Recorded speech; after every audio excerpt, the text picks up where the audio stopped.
so good to see you. Thank you so much for joining us for that beautiful lunch and the fellowship that we had. I do want to call attention to the fact that the lunch was prepared by the culinary school here, so we are so excited.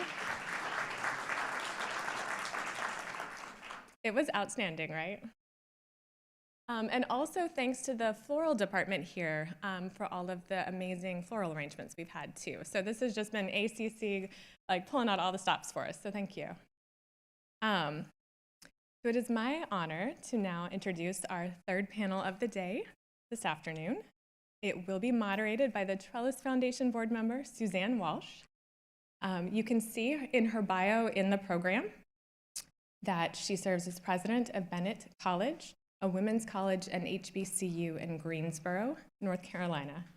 She's formerly deputy director of post-secondary education at the Bill and Melinda Gates Foundation and has worked in philanthropy for the greater good throughout her entire career. So it's an honor to have her joining us today, and we're glad she's on our board. And in addition to all of that, she is a connector of people, ideas, and opportunities, and so it is particularly fitting that she's the moderator for this panel today, because this conversation represents 3 of the regional education to employment pipeline projects that Trellis Foundation is funding right now across Texas. And I actually would like to pause for a second. It's part of a 9-region cohort throughout the state. So in our audience, if you are part of those regions, not just as the main contact, if you are any of the partners, so we have a lot of partners in the room, could you stand up for us? And now you're here, don't make me call you.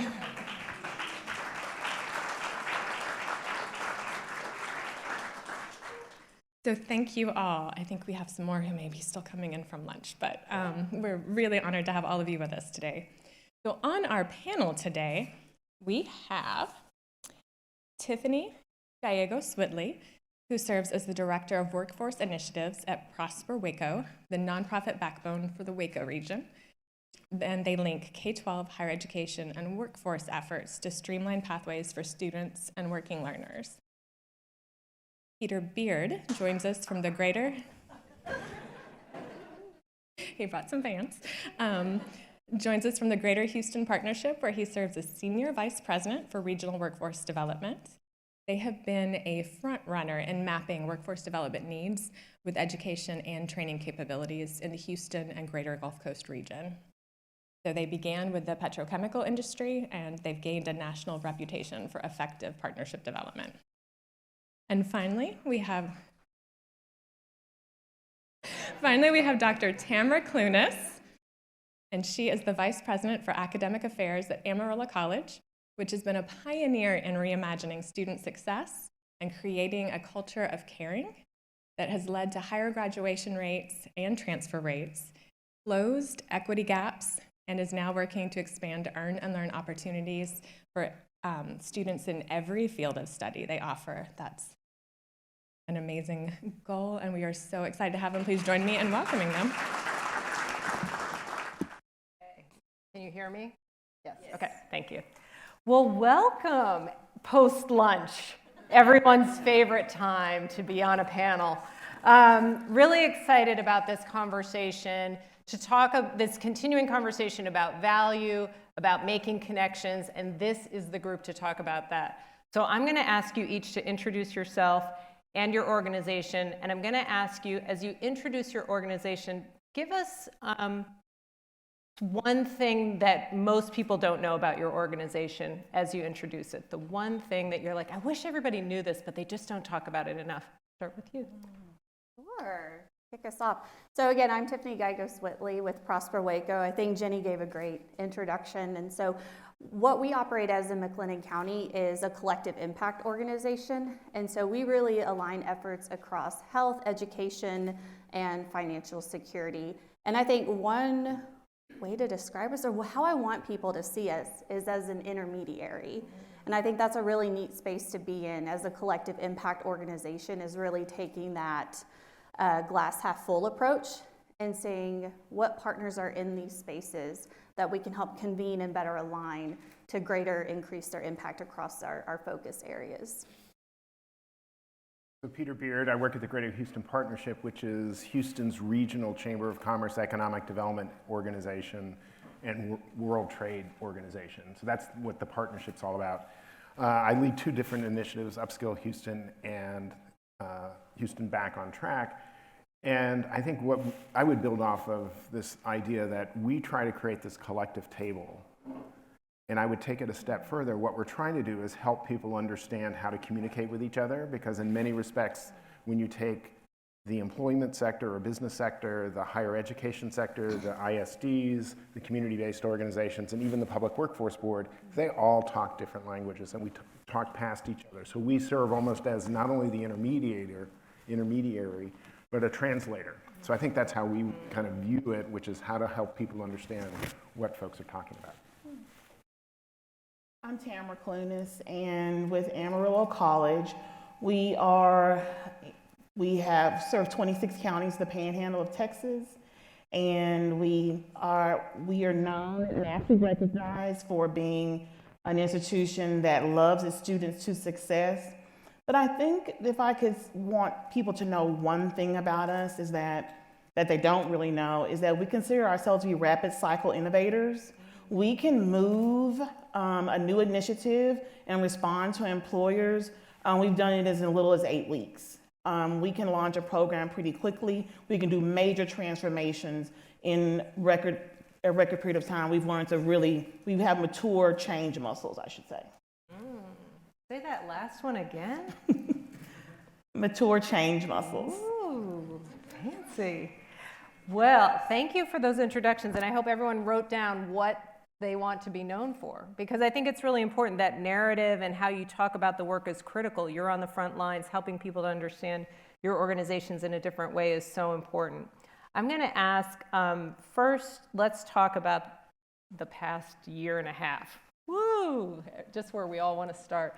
What is one word that describes how your organization has adjusted, or how are you doing this year? What's one word to describe coming through 2020, 2021, into 2022? One word. I'd say innovation. Brought the innovation. I'm not going to let anybody explain anything. Okay, first. I'll leave it We're at just- I we're just going- I was about to go there, You but were. okay. We're doing I word think you association. could tell I was about to go there. I Okay. saw it. I saw it in All your right. Peter, word. Agile. Camera. Complex. What? Look at that.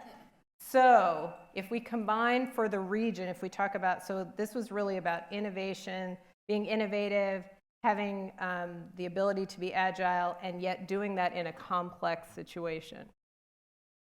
Whew. Can you bring all those three words together and say a little bit more about where you are as an organization? How are you adjusting to innovation, being agile in a complex situation?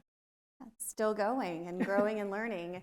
And one of the initiatives that I think came from this need to pivot during the past year and a half is we have our Upskill Waco initiative, which I guess imitation, best form of flattery, give Peter a nod here, is really that piece and seeing, we have a lot of great partners in this space, our higher ed partners, our K-12, we have our community-based organizations that work with these unemployed, underemployed populations, but the will was there, but the capacity to align efforts and deploy these high demand industry trainings in target neighborhoods across McLennan County just wasn't happening. And so that's where we saw the fit for us as an intermediary to say, okay, this is a need. Employers are saying this. We realize that the pandemic has greatly impacted our workforce. So how can we then get together? And what that looked like was over this past year was taking TSTC offerings that employers bought into on the advanced manufacturing side. We have a pretty big allied healthcare system in our area too. So taking a health-related course that we had both partners kind of doing what you mentioned as reverse engineering and working with the employer first, mapping that course to what their skills needs were, and then working with our community-based partners in the city of Waco to then say, what are those accessible community locations that we know have a high population of folks that are either unemployed, underemployed, taking the trainings to them, but also working with our support partners who do the wraparound support piece. Because we know transportation, childcare, flexible hours are in need, particularly for the adult learners that we were coming across. And earlier we heard a panel, Peter, I want you to think about this. We heard in a panel discussion that there are really low unemployment numbers in this area. And at the same time, we're also hearing this national conversation about the Great Resignation. So is there really a Great Resignation?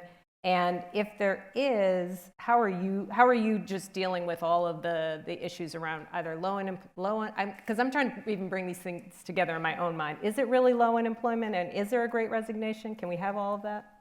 Yes, Oh, I think so. okay. I mean, so let me go, this is where I think complexity shows up, which is historically the United States participation rate 20 years ago was about 67, 68%. It is now about 58, 59%. So over 20 years, we've gone down. Obviously, in the pandemic, it dropped even below that. But we're now about 58, 59% in the recovery, which means there are still folks on the sidelines that aren't even counted in the numbers that we need to figure out. Some of which, show up because they're doing gig work and don't show up necessarily in employment numbers. But I think there's a story there. And obviously, there's another piece to this story, which is, yes, we have, probably 600,000 job openings. But what are we doing with our existing incumbent workforce? And I'm going to go low-wage incumbent workforce and helping them find pathways. And it's going to require, I think, the shorter-term credentials to do that because they have the economic realities of paying rent, putting food on the table, childcare, et cetera. And so how are we thinking differently about that in terms of helping those folks upskill? I mean, let's take healthcare as an example. They can't wait 4 years for a 4-year BSN to show up at their door, and their talent pipeline has been so significantly disrupted by the pandemic. They're going to have to think in more innovative ways about how to provide care and think about how they're going to rebuild their nursing pipeline. And we know that they have high demand there. And that's just an example of where we need to think about how do we find pathways to bring folks in and grow them, and we're seeing that movement with our employers. Well, and the idea is to move them quickly. So Tamara, coming back to you and your ability to really think quickly, are you seeing changes in the academic offerings given what we're experiencing in the economy? Yes, absolutely. So if you could imagine 3-lane highway, I think the reason why I talked about it being complex is because the pandemic forced us out of what I call now the legacy lane of higher education traditional delivery. And now we're moving into this accelerated lane. We have to try to bring in short-term credentials, but we also have to figure out how to help students learn in the autonomous lane of being able to upskill some things that they're going to have to do asynchronously. And the complexity for us has been trying to still hold on to the good of the legacy lane because there are good pieces, and you can't do the short-term work without having the infrastructure that the legacy lane provides. But you still have to be able to put these programs out and then how to pay for it. So the complexity comes, the government's giving out money, the state's giving us money, each has wanting different cohorts. How do I figure out how to have the student do this? Because short-term credentials are not for Pell if it's non-credit. Just trying to manage the funding complexity has really been an issue. And then also trying to put forward reimagining programs that have been largely academic, quickly converting them over into non-credit, fast lane, shorter term, is just come full circle. And I think there's a piece to this which she raises, which is we have two very different populations we've got to figure out how to serve in our education. There's the future workforce that's navigating into a much more complex labor market than it's ever been. And then there's 13 million people who are in our employment workforce today in Texas. And where are they and how are we supporting them in light of all the things that are changing in terms of technology and automation and all the things that are just accelerating something we already knew was happening that just happened even faster. Tiffany, what are you seeing when you think about this? Again, you raised it a little bit earlier about this sort of reverse design. Talk about what is changing in terms of the relationship between employers and also education systems. I see the reverse engineering happening more consistently, and I don't want to say that never happened in our region, but it seemed like it was one institution, or we have two. We have TSDC Waco that we're partnering with in McLennan Community College, but I'm seeing more of that collective conversation of having that industry engagement where they are looking at, okay, consistently, what are our skills needs? How are we mapping them to what we're offering within our institutions? But what I've really been encouraged by is then also mapping them to credit-based courses. And so we hear a lot, and we talk a lot locally about those on-ramps and off-ramps. And so for those students coming in traditionally through, but also for those that predominantly we work with and that we've seen through this upskill initiative, is the majority of the folks that we put through training last year, were like 95% of them were working. That fit into that lower wage, lower skill job, and they needed that flexibility, and it took that innovative approach to be able to upskill, reskill them in a way that helped them be successful through, but also give them credit for those courses too. And so I've been encouraged by that, and I've heard conversations at multiple levels, and then they've talked, I've heard our higher ed institutions talk about expanding earn and learn opportunities as well, because it is hard, you know, if you are a working parent to then take a pay cut to try to do more hours of schooling. And so just having that opportunity to get earn and learn, whether that's an apprenticeship, paid internship, but also just that on-the-job training that you can gather from that. I see more conversation around that happening of, you know, how can we expand that beyond just maybe those couple of departments that traditionally have had these opportunities. Well, and I think that it's really interesting as we start to get into this place of thinking in a different way, looking at the funding options. That brings us to a conversation that was up here earlier as well, metrics and data. Because in order to make the case for the money, you're going to have to be able to provide the data. And so how are you all thinking about data in different ways? Because it cannot be, and I think we heard that in the panel earlier, it can't be the same data we've always talked about, we've always collected. So how are you all influencing? I'll start maybe with you, Tamara. How are you influencing those data discussions? And is there data that you wish were being collected and paid attention to that's not? The biggest new addition into our work has been the wage data. It took us 18 months to get the wage data, and now we have to figure out how to make it actionable for us. This issue of completions, yes, is important, but it's really about how much they're going to be earning when it's over. And higher education, I know our dashboards, we didn't even have that. Now we are adding that piece in. How much are they earning? That's what matters. Are we celebrating the fact that we're putting out credentials and they're not earning a living wage? The living wage is what matters. And so we have the data that we need now. Now it's trying to go in and look at it and seeing the gender disparities. That's been a big concern for us. So I would say that we have that piece. But we're also working with our high schools to try to align, and we have a great project going on right now. But that's the piece that's been new and different and exciting and scary and depressing at the same time. Could you give an example of each of those? The scary, the exciting. I think I lost a word in there somewhere. Well, the scary would be the fact that I've got programs that really should no longer be offered at Amarillo College because they're not paying a living wage. The depressing part is the wage earning differences for our women versus our men. That is depressing to us. When we have 60% of our enrollment is female, and they are getting the same credentials as our males, and they're earning less wages.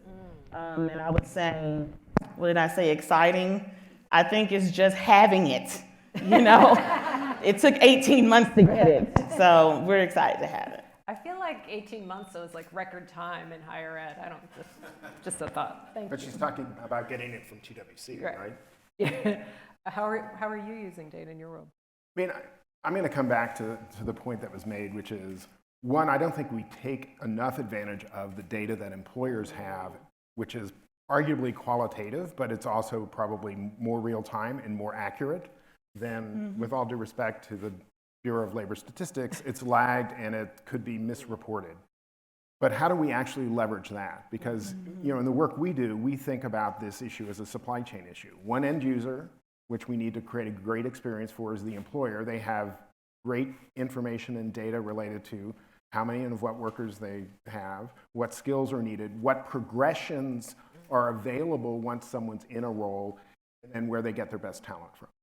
And how do we put that together in a way that helps education and community-based organizations figure out how to support it? I'm going to go back to the other data, which is 13 million people in the workforce. How much do we know about them? Other than maybe they have a credential or higher ed piece, the employer has the most information about what's in his or her workforce or their workforce. And so how do we think about accessing that? And I'm going to go back to this point that, low-wage workers are in many respects treated by the employer as a cost of doing business. The churn is a cost of doing business. I'll lose them, and that happened before the pandemic. It's now showing up now, and I think they're going to have to change so that it isn't the churn. They're going to have to think about upskilling because it's a more cost-effective way than I'm going to churn and try to bring someone new on.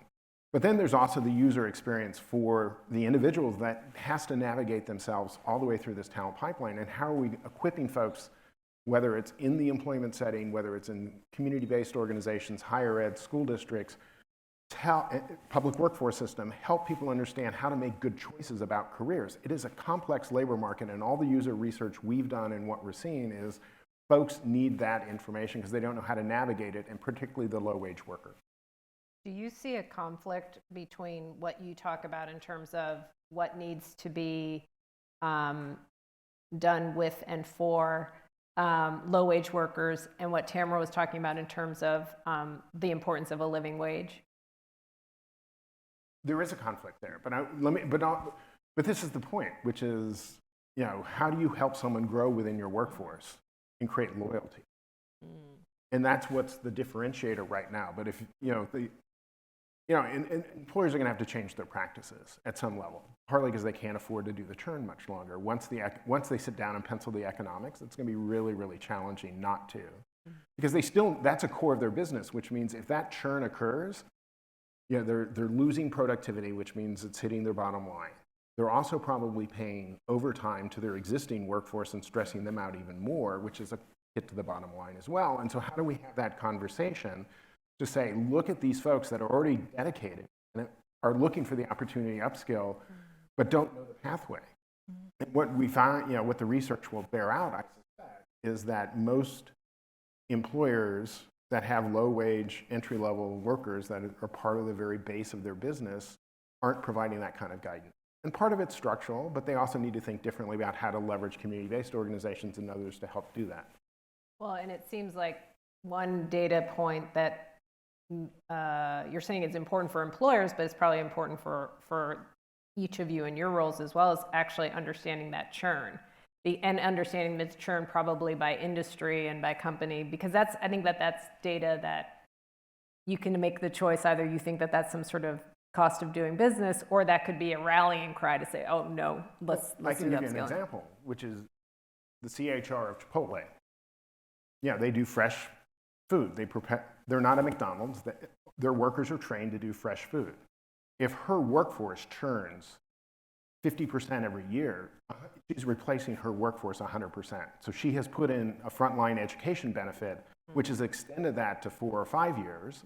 So 100% of the workforce is churning, but then those folks are getting the kinds of education, and Guild Education is the partner that does it, that has 3 phases to their coaching, which is 1, help the individual select the program, help them persist through the program, and once they complete, where do you want to go? Which to me is what, some of that will feed the employer and some of it will, depart, but then they'll continue the churn in a positive way because they've got benefits and people see the opportunity. Tiffany, so about 6 hours ago, I asked, before I went down all these other paths, but I was asking about data. How are you thinking about data? Is there any data that you wish were collected and used that's not?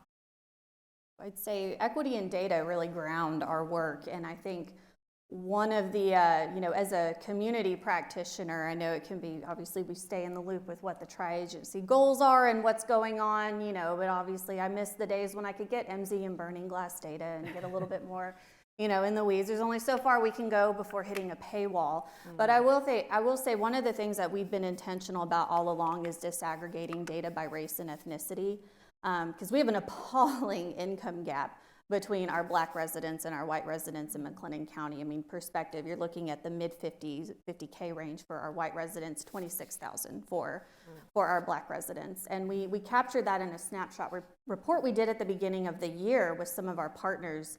But going deeper and saying, you know, we can look at those broad occupational categories that we're seeing our Black residents in service, but there's a lot of occupations that fall within that broad occupation that we struggle with. But what I would say is, though, I'm glad that conversation of the importance of disaggregating data, I see that happening not just at our level, but I think we're also impatient at Prosper Waco. We're data nerds and enthusiasts, but we're also impatient. And so in this pilot initiative that we're doing with Upskill Waco, is we were able to say, okay, TSCC, MCC, Heart of Texas Goodwill, communities and schools, what are those data points that do matter to us? We all agree it's more than a credential. So what if we just track these people, small, can't say that, you know, these are, you know, hundreds, thousands of people that we're tracking, but what if we tracked them for a number of years? We already know through our partners they're getting case managed at least for a year, where they're collecting wage in comparison to household size and income. What type of benefits packages are they doing? So what does that look like if we try to build that out longer term? Because that's data that we all want, as we're simultaneously listening to what's going on, you know, at the broader level. But I will say I'm proud that we have some local employers that I would say are those champions that say, you know, we care about how we design our jobs. We've gotten creative with the job quality piece. You know, how can we potentially get folks that maybe initially we would have said for this position needs a bachelor's degree. Well, maybe how can we redesign this to get someone that is more entry level, that may have that first level credential? I've seen them get creative with their benefits packages, as well as looking at, you know, what does that look like to have a living wage in our region specifically, and remaining competitive. And so we've tried to hone in on those champion employers that we've worked with, and almost kind of hope that influencing effect, and working with the chambers on that piece to really say, hey, piloting this, tracking this data that's meaningful, because also the employers they want to see their folks stay. And so it's kind of both and, you know, we can get them skilled and trained and supported, but then we also care about the quality of jobs that we're placing them in. And so it's that, not that it's a perfect, you know, clear-cut world that we're working in here, but I think it's more than what we've been doing in the past. And so I am encouraged by that. But I would say, I think for practitioners, particularly I'm talking for my community-based people, is having more actionable data that we can get. And I know we've had with these employer partners are willing to share, you know, information on their retention and their benefits packages and what their progression looks like, and it's a start. But I think that's kind of I've been in this space over a decade, is that those disparate data points, and at some point, you know, you hit a paywall unless you know, work somewhere that you get that type of data. But I really want to continue to have us focus on equity, and really the importance of disaggregating that data, because I think it's not enough to just track, you know, the folks, you know, in these occupations, what they're making, and by gender as well. So I want us to continue to focus in on that and be a voice for that. Well, it seems to me that there should never be a scenario where you can't get data because you have to pay for it. We're all the policy people. Get rid of the paywalls. I mean, it just there's no way for you to be able to make the kind of progress that you need if you're hitting the pay. So I'm just making the plea again. We're the policymakers. And as you're all talking, I think we had a conversation previously where, Peter, you also talked about the importance of the long-term vision. And I'm wondering if you could just talk a little bit about that, because everything we've said, a lot of these things are in response to what the immediate need, the immediate sort of upheaval in the world. Are we going to be able to keep it going, or what do you think is going to happen? Is this just trendy? Like, this is just so 2022, and by 2023 we'll move on? Oh. Yes, I'm asking you to predict. I'm not going to try to predict, Oh. but what I do think, you know, if we think about where we were a year ago and the assumptions we had related to the workforce, which was, how do we help people who were displaced by the pandemic find their pathways back to the workforce? That's not the problem right now. Mm-hmm. The problem right now is employers need workers, they can't find workers, I think there's this participation rate where folks may be on the sidelines, maybe looking at other things, and how do we kind of help them find pathways back in? I personally think there's been a structural thing that we don't know what is happening today in the workforce. And now we've got, all the external events plus inflation plus all this other stuff, which is going to make it hard, which then means we've got to create a more resilient set of existing workers and helping them find different pathways. Because, at the end of the day, we grow our economy, I'll go back to the secretary's point, by people or productivity. And so we're going to have to increase the productivity of our people, which means higher skills. And that's bearing out. And I think, this is the dilemma I think we face, which is we still need to keep our eye on the 25% of the work, individuals of our state that are 100% of our future, and how are we helping them find pathways into the economy? But then there's this other chunk, a significant chunk, that we've got to find and help improve the overall economic competitiveness of our employers and therefore of the state. But I think there's something going on that I don't think anyone right now understands, because a year ago it was one thing, in the fall we were like, something's going on, but I think it's pretty clear now. Well, and we heard earlier as well about the imports from California. And yet, the work that the three of you do, this is the frontline work. This is exactly what the secretary was talking about earlier, to say, actually, let's talk about our homegrown situation. So talk about, each of you, talk a little bit about that conversation we had this morning too, about the value of education. Are you still, so you have, on the one hand, you have employers saying we need more people. Are you hearing comments or conversations from your prospective students about, I don't really need an education? Are you hearing any of those, what's the value of education questions? Tamara, you look like I'm you were. not hearing the what's the value. We still have, our students are coming asking, I need to go to school.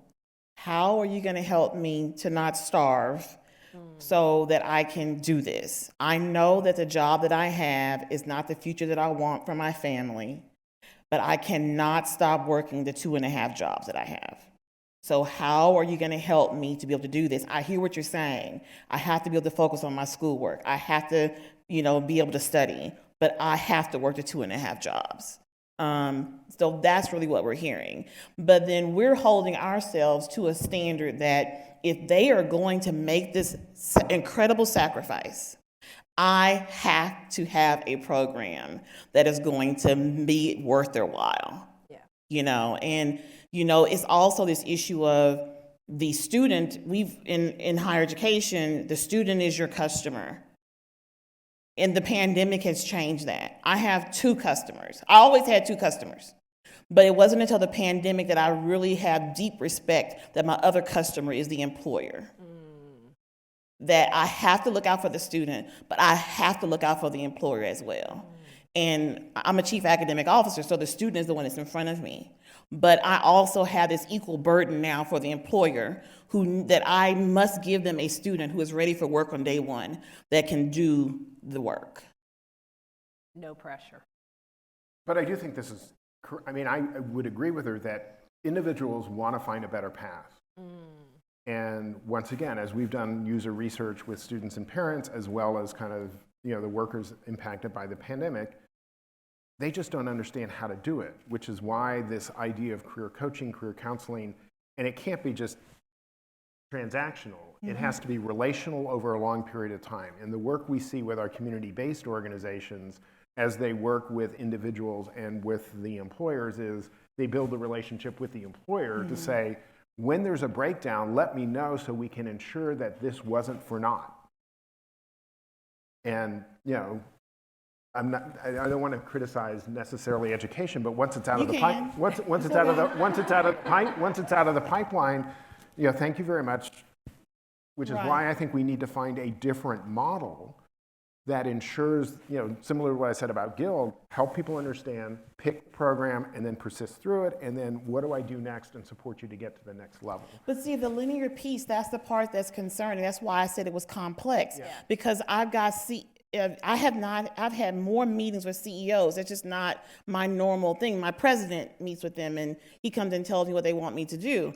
But they're so desperate that I'm being called into meetings with CEOs saying, I need workers. You can come and offer the classes on, how can you get them to me? I will take them now. And I'm saying, I want to get them to you. You really don't want this particular student in this state. Can you give me, can you give me 4 months and I can get them better prepared to you? They don't care. I mean, that's how bad it has become, and then trying to fit, we no longer have the luxury of bringing them in and letting you do career inventories and taking you through this process. I've got to figure out how to inform you, train you, put you on the job at the same time. It's a very different world. And I think it's really consistent with what Dr. Garcia said this morning when she talked about, at the same time, what we're challenged by. So we want to start career planning, like from the beginning. And I think we heard high school, start from the beginning. But then as Dr. Garcia said, but students don't always know the possibilities or the opportunities. And so we still, like on some level, the college still has to be a place to do some exploration or at least some matchmaking, maybe even for opportunities where students don't necessarily see themselves or understand that those are possibilities for themselves. Tiffany, what do you want to add to this discussion? I just kept thinking, I consider myself a fairly intelligent human, and even our local education system, just navigating what you can do and what you could afford to do, that's a lot. And so I can only imagine, when we talk about whether they're coming straight from our high school system or they are those adult learners that we're looking to re-engage. There's just a lot of resources out there. There's a lot of partners, and doing, unfortunately, I think we hear this a lot in nonprofit work too, is, that siloed work. And so, I think that conversation of, what is the role and purpose of partners in this space? Because I know that it is more than just you build it, they're not just going to show up. Obviously we've touched on this. There's work before that relationship piece to get them there, to keep them there. But even afterwards, we talk a lot about too, what does that support look like for incumbent workers? And, we've pulled a lot from the National Employer Resource Network strategies on that.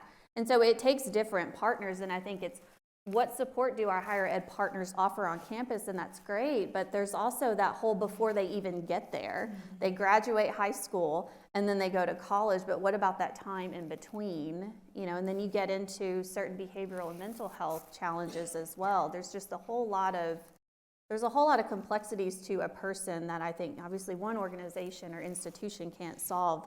But then that's also the devil's in the details. And so, I love my people. I've been in this space for almost 15 years. And so, I love our partners. But again, you also have to get through your own institutional way of thinking sometimes. And we've always done it this way because we've always done it this way. And so it's tweaking those processes and, okay, logistically, how can we better partner together? You do this well, you do that well. And I think it can be hard because sometimes you run into territoriality or egos. It's the nature of the game. But I think it's worth pressing into because I think there are people that can fulfill the holistic relational piece to what it looks like supporting students to and through, that provide the technical, the assistance side, the education, the career navigation, as well as making sure that there's quality jobs lined up for them when they're finished. And that's where I think this alignment of systems needs to be even more present, which is how do you get community-based organizations? How do you get the career offices of the workforce boards? How do we get the career services centers all aligned and doing what they do really, really well, but in a much more integrated way, which means a data sharing kind of thing that's got to go on, which is going to be challenging for all sorts of reasons. Yeah. I'm going to open it up for questions from the audience. What are some burning questions from our audience? Or non-burning? Apparently we answered everything. Oh. Yes, we did our job. We can go home now. Excellent.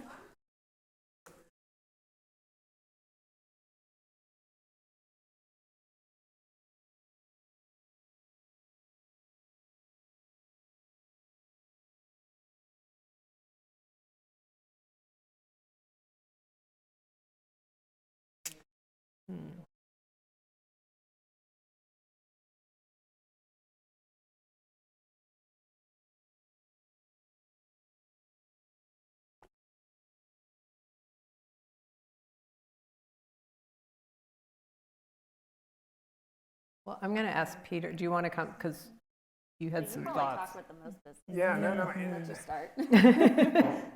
Yeah, in the work we started, it was really around how do we work with employers that have a collective problem. So let's use our construction industry, which is, if someone's moving from one side of the deck to the other side of the deck, that doesn't help with anything. And how do we actually serve the entire industry? So I think part of it is how do you do it at a collective level to solve the similar pain points so that you're not having this, well, I'll leave this workforce for 50 cents or more. And now I think we're seeing even more because of this whole issue of how do I think about the return on investment and do the trade-off of should I be educating my workforce and helping them upskill within me, or if they're going to leave me, that they're better off, which then creates a longer time to do this. So I think there's this ROI, but I also come back to this trend. Largest private employer in the country is Walmart. They have put in frontline education benefits for a reason. And I think this is going to catch on, that we're going to have to do more in this, the historic education benefit of reimbursed tuition, which frontline workers can't afford even come up with the cash to do that, to then get reimbursed, is going to get shifted in a very different way. So I think employers are there. They're thinking about career progressions, because I think that's the other thing that shows up in this, which is I don't want to just start a job and it's a job. I want it to be a career. So help me understand what's the progression, and you can look at that in multiple different ways, whether it's, entry level out of high school with an auto tech or construction or other things, to our petrochemical industry and healthcare industry, that they're going to have to find pathways and they're going to have to articulate them as a marketing tool. And I think that's what we're beginning to see right now. And we're seeing, I think where you were at one point going, Suzanne, was they're removing the credential requirements, unless it's absolutely required, which is, as a lawyer, you're going to have to get a law degree, or you're going to have to apprenticeship at some level and then take the test. But others, they're beginning to remove the credential requirements. Even Memorial Hermann has removed its high school diploma requirement. They'll find out. I think they're learning they're going to find out, and they're putting too many barriers in on the equity side. So I think we're going to see much more of that. I have a question on the card, and then there's a question back here. How are students involved in the design of your programs and initiatives, especially as they're working learners? Oh. Yeah, go ahead. You looked very excited. No, okay, well, I'll shamelessly admit social work's my background. Yes, so, me too. Well, no wonder we get along so well. My goodness. So that was one thing that and my boss is laughing at me. That's one of the things that we actually thought through when we first got this initiative going was, it's great giving them we want to give them a satisfaction survey. That's great. What worked, what didn't, as far as the course delivery. But we decided to do this is nothing sophisticated. We made our little alumni network. And so anybody that goes through an upskill initiative course, we ask them, what's the best way you want to stay in touch? We can do, obviously the pandemic kind of threw a wrench in face-to-face, but, we asked LinkedIn, Facebook, and these were actually older folks. So, I was a little worried about some of the newer, social media apps that some of the younger folks use. But we actually just made a Facebook group for our current cohorts. And obviously we want to tool and tweak, as we go along and expand. But that was one way, is just one, keeping them connected, but also asking them for being very intentional about points in time to call them, text them, or ask them, hey, we really want to get more insight about how this worked for you. As also, what would have been good for us to do that we didn't, whether that was before the course, during the course, after the course. And so having that feedback loop, I think, is really important, but also just, the connectivity, I think, and some of that is helping them stay connected as well. Because I know when you do cohorts, especially we were able to do face-to-face cohorts with the ones we did last year and beginning of this year. We wanted to continue to allow space for those relationships to grow within the folks that graduated. So that's our little simple way of engaging our students. Could we do better? Yes, but that's one of the ways that we've tried to be intentional about how we evaluate our processes and outcomes, is having points in time where we are talking to current as well as our alumni. If I could respond to that one really quickly. So You know, when we start a program, it's based upon the employer, their needs, we get their feedback. But we are trying to move away from waiting until the end of the class to hear from the student, although that's a big piece, we need that. We recently incorporated something called Net Promoter Score that every week we ask the students, and we don't just ask it so we can archive and look at it later. We ask so we can make changes in real time to the course, to the content, to respond to the student. If I had my way, the end of course assessments, you know, they're just not as robust, and most institutions are struggling to even get students to fill them out. The other thing we're doing is we're hiring our students. We're hiring the graduates. So we just graduated, we're in our second cohort of our AWS Cloud Academy, and we hired 2 students to help us to make it better. You know, what can we do? Where did we fall off? How can we make it more engaging? So it's giving them jobs and taking them and helping us to make it better as well. And just one piece I'll add, and then we can do some other things, which is we did user research, qualitative user research of folks that were displaced by the pandemic and created 4 personas, really to understand how could we better serve them, not only from a community-based organization, but education side. Okay, we're about to get the stop sign, so I'm looking over here to one more. Okay, you're in charge.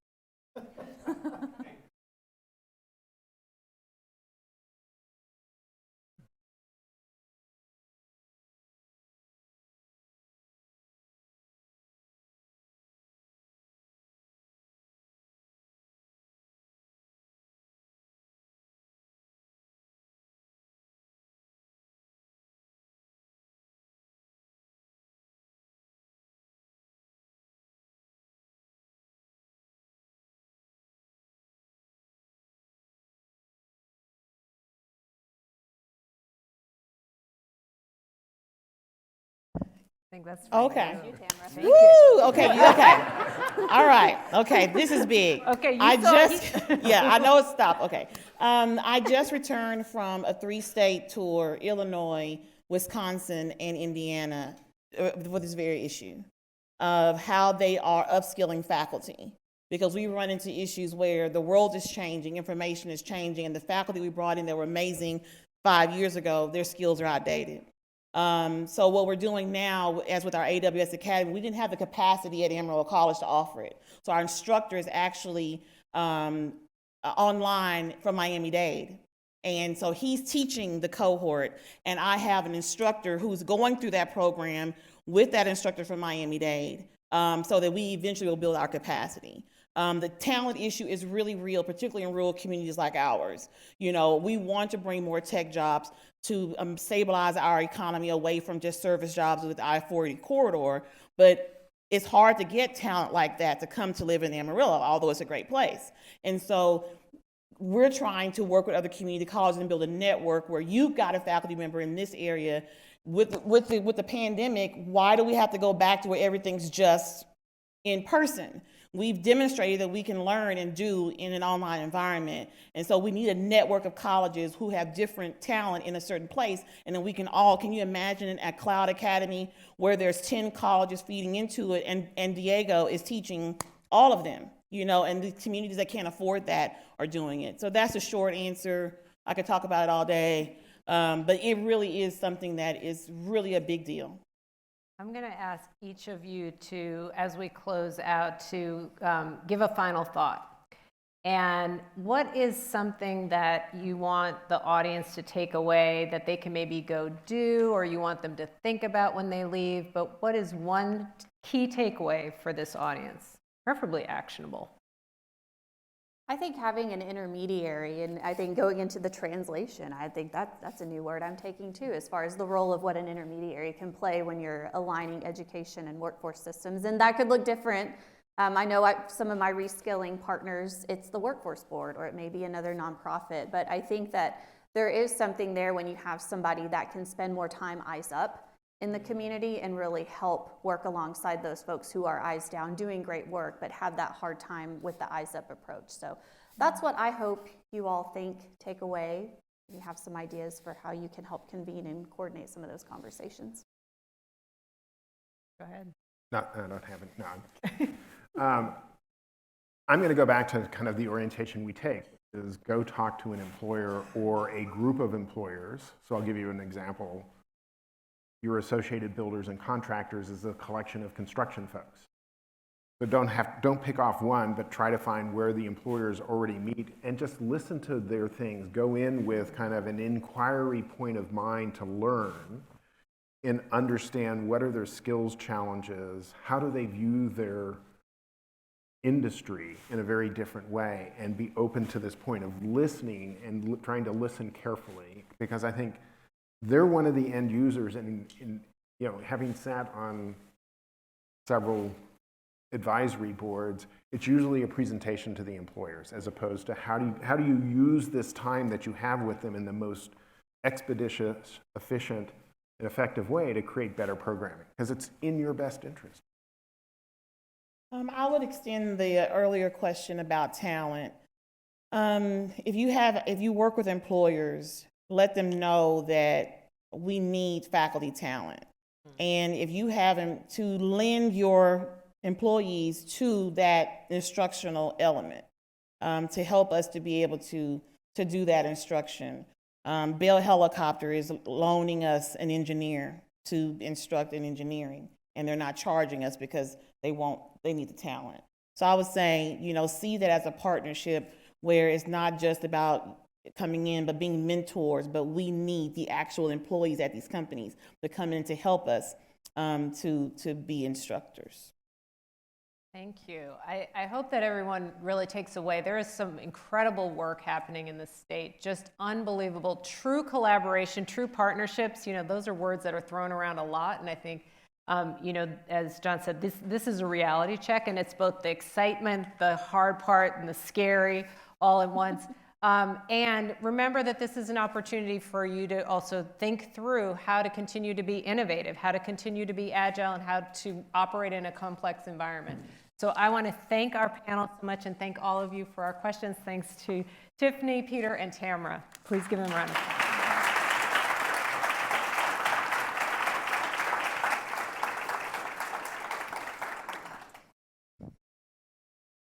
And thank you, Suzanne, for moderating that panel conversation. Yeah, no. It was a great discussion. And as Mark makes his way down to the front, I just want to say a couple of words about Dr. Milliron, who is our current chair of the Trellis Foundation Board, and talking about agile and maybe even complex, I don't know. Mark has had a tremendous background working in education technology innovation development, and then currently serves at WGU in the teacher education program. And we are just thrilled that he is leading the board and the work of the Trellis Foundation at this point. So I've asked him to share the closing remarks, the thoughts, the perspectives that are his takeaways for the day, and that I hope you share as well. So thanks, Mark.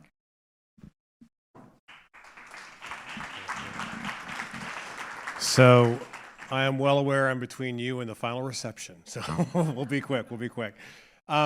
In my role as chair of the board, I just want to make sure we take the time to think about the presenters, moderators, the board members who came down and helped do the kind of general introductions, and the entire team at the Trellis Foundation, the entire foundation staff, and all the players. Let's just give them a big round of applause. That was great.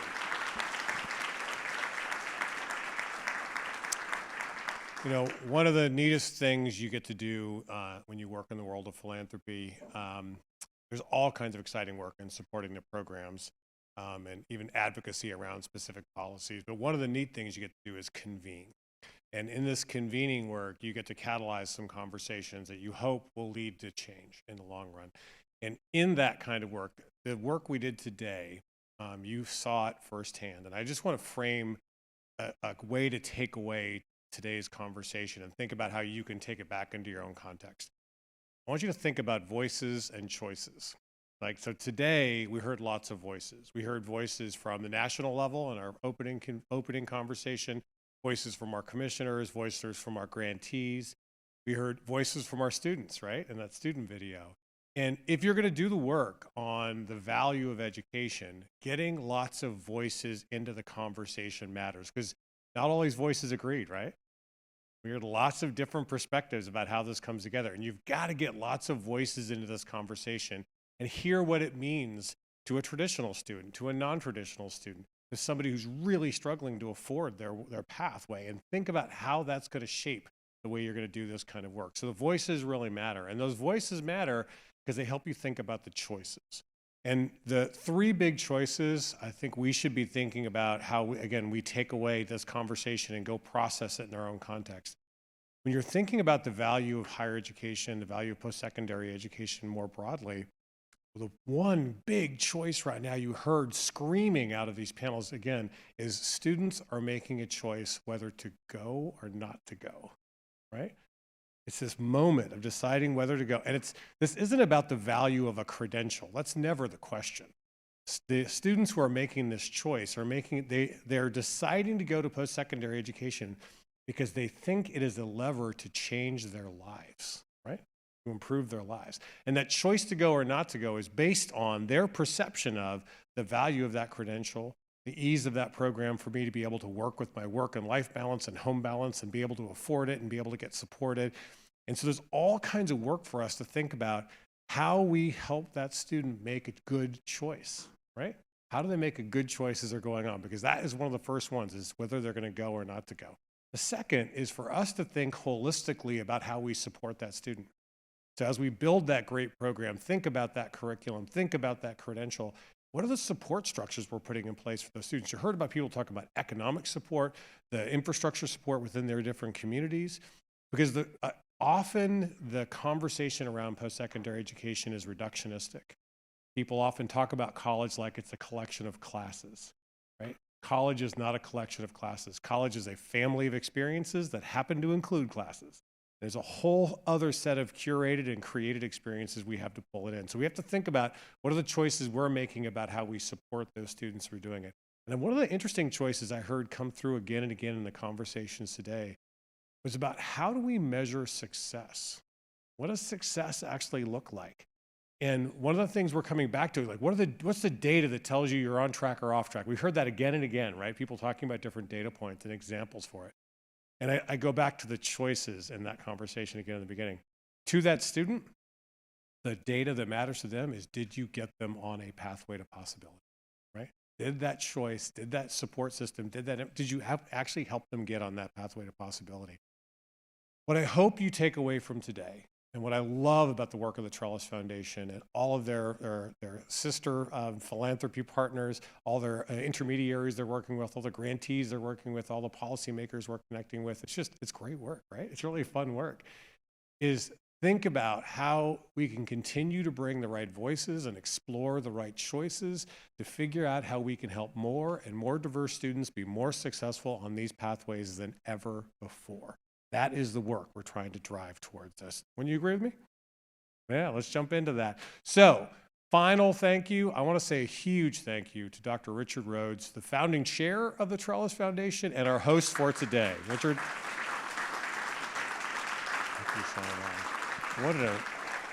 Such an amazing facility. And with that, we are adjourned. Thank you all.